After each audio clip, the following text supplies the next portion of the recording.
Le Maroc est un cas à part. C'est l'une des monarchies les plus vieilles du monde, plus ancienne que la britannique. Le roi régnant n'est pas issu d'un coup d'État. Les Marocains disent qu'on est mieux chez eux que dans les autres pays arabes.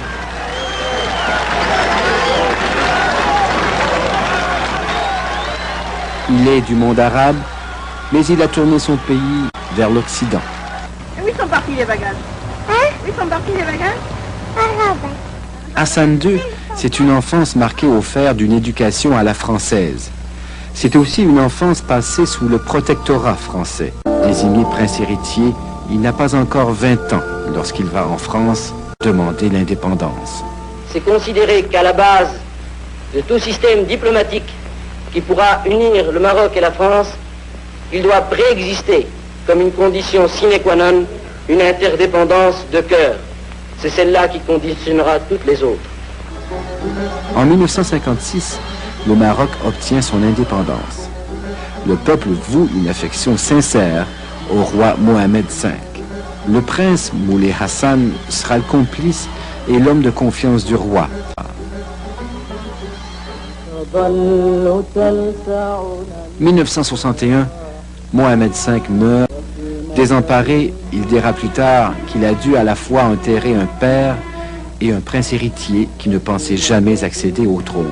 C'est un père que j'adorais parce que nous étions devenus, avec tout le respect que l'on doit à son père et à son roi, nous étions devenus comme de très grands amis. Et au fur et à mesure que l'âge, que le temps passait, la différence d'âge qui était de 20 ans diminuait naturellement.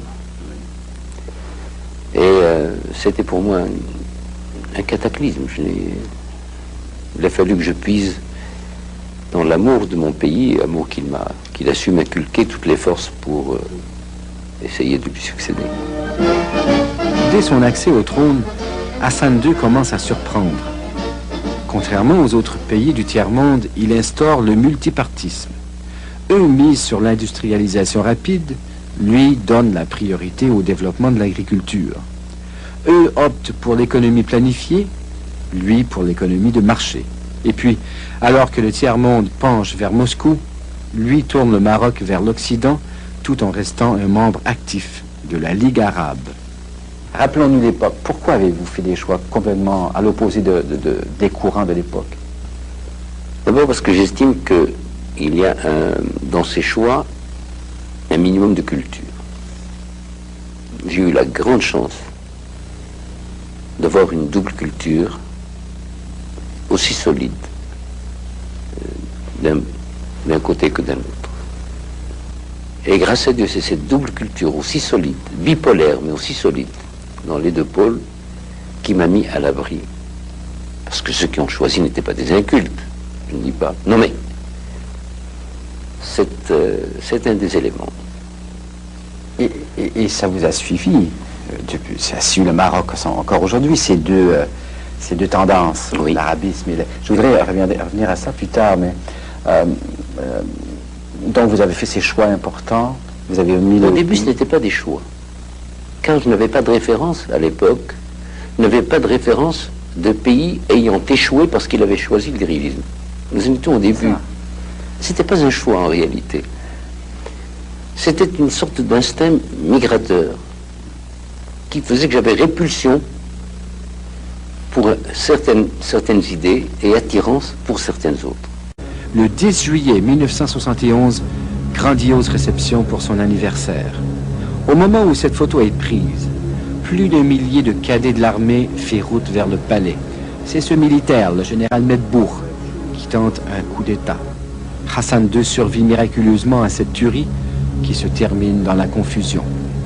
Les funérailles des victimes du coup raté en préparent d'autres.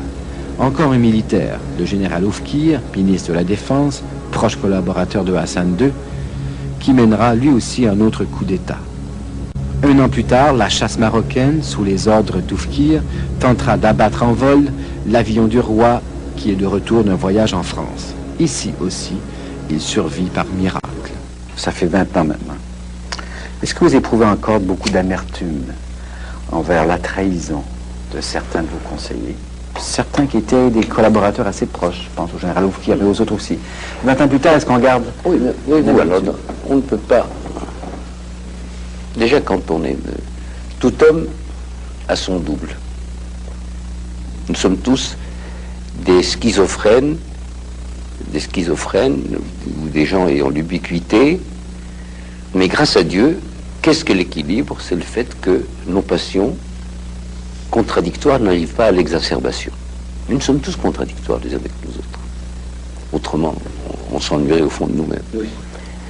Alors, il y a l'homme qui a souffert de l'ingratitude. Mais il y a le roi du Maroc qui s'est dit, bon, nous avons essuyé 2 cyclones effroyables, 2 tornades, l'une après l'autre en moins d'1 an. Beaucoup de choses étaient un peu par terre, mais tout était propre. La pluie lave. Tous les mauvais arbres ont été enlevés. C'est comme si Dieu voulait faire la toilette de ce pays.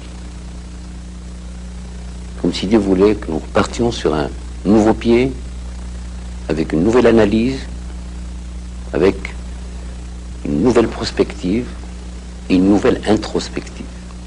Introspective, vous êtes-vous dit, qu'est-ce que j'ai fait de mal ou qu'est-ce que je devrais faire? Qui ne le ferait pas. Oui. Qui ne le ferait pas. Vous avez changé beaucoup de choses. Vous savez, je n'ai pas décidé de changer beaucoup de choses.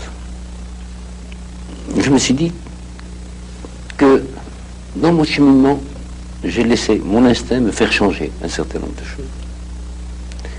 Mais je n'ai pas prétendu changer la nature humaine, car il y a eu des ingrats, il y a des ingrats, et il y aura toujours des ingrats. J'estime que les meilleures démocraties sont celles qui se mettent à l'abri, tout en étant dans le multipartisme, qui se mettent à l'abri d'un pluralisme échevelé. Un bon bipartisme. Avec ses nuances, d'un côté comme d'un autre, qui amène l'alternance d'elle-même. Oui, ben, comme Canada aux États-Unis. Canada comme les États-Unis, comme l'Angleterre. Ben, au Canada, dernièrement, là, il y a une émergence de petits régionaux. Enfin, je souhaite que vous...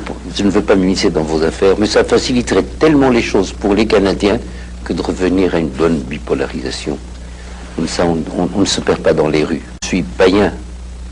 Dieu me pardonne que lorsqu'il s'agit de mon pays, et je suis païen aussi lorsqu'il s'agit de mes compatriotes et de mes concitoyens.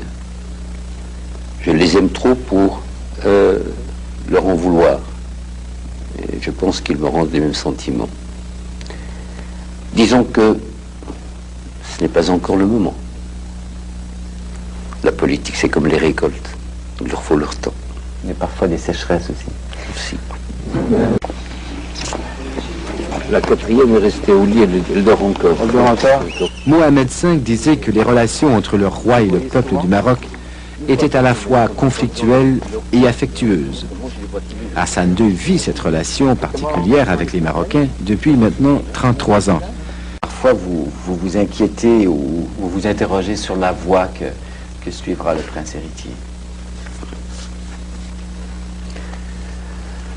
Vous savez, il y a plusieurs écoles dans ce domaine, mais lorsqu'il s'agit d'un père, il n'y a qu'une seule école. On est toujours là, attentif, en disant, je souhaite qu'il fasse un bon parcours. Je passe mon temps à lui dire une chose, parce qu'il n'est pas facile de succéder à Mohamed V. Je passe mon temps à lui ressasser cette phrase de Pascal, le style, c'est l'homme. Je lui dis, je n'aurais pas dévié de ce qu'aurait fait mon père, que Dieu ait son âme. Mais je l'aurais fait à ma façon. En essayant de singer mon père, parce que je l'aurais singé, je ne l'aurais pas imité. Il avait son style à lui. J'aurais certainement tout raté, je m'excuse du terme. Ce qui est important, c'est le but, la façon éducative et vertueuse. Mais le style, c'est l'homme.